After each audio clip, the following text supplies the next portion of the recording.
Lisod jud mga apply og technical ug skilled nga trabaho kung wala kay formal nga training ug certification. Mao nang dako kaayo nga butang para sa amoa gidala sa TESDA ug TSI ang training sa among barangay nga nakahatag namo og higayon nga ma-certify ug magamit ang certification sa pagpang-apply og trabaho.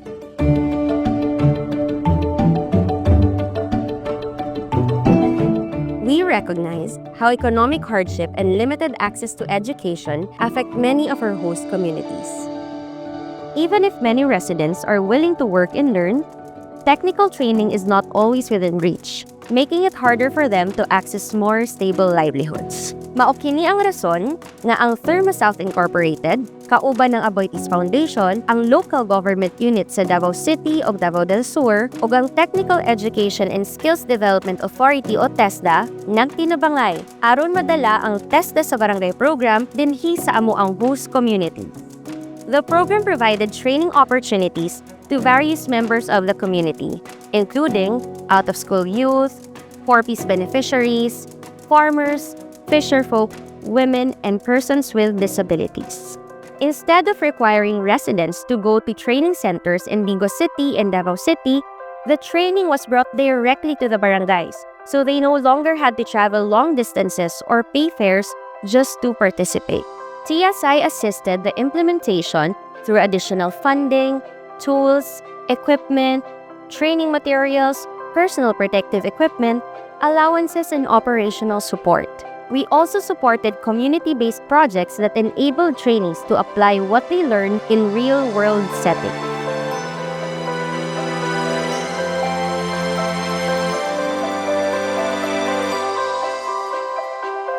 TESDA conducts the training, competency assessments, and certifications of qualified trainees. After the assessment, qualified trainees receive a national certificate that they can use when applying for jobs. Ang TESDA certification makatabang sa mga graduates kay mas disalig ang mga employers o contractors sa pagkuha nila isip-train nga skilled workers.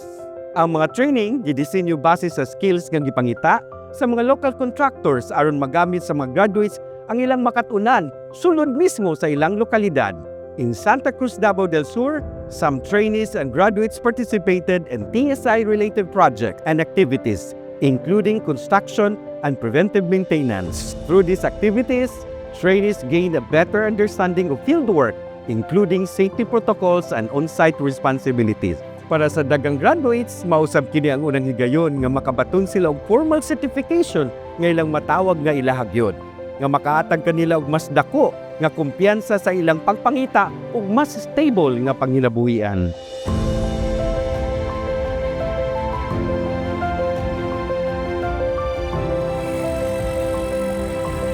Sa una, wala ko'y formal na training ug certification sa pagmason.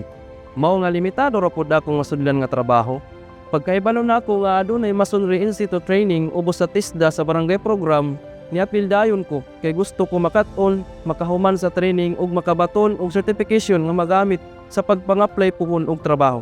Human na ako makuha akong national certificate, nakatrabaho ko sa construction project sa TSI ug uban pang mga community initiative sa among barangay. Katabang gyud ang programa kay nadungagan akong kita ug mas nakasuporta ko sa akong pamilya.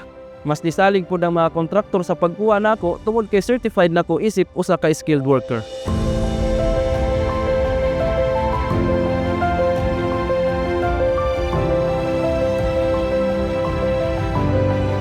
This partnership shows how government and industry can work together to strengthen communities through technical education and skills development.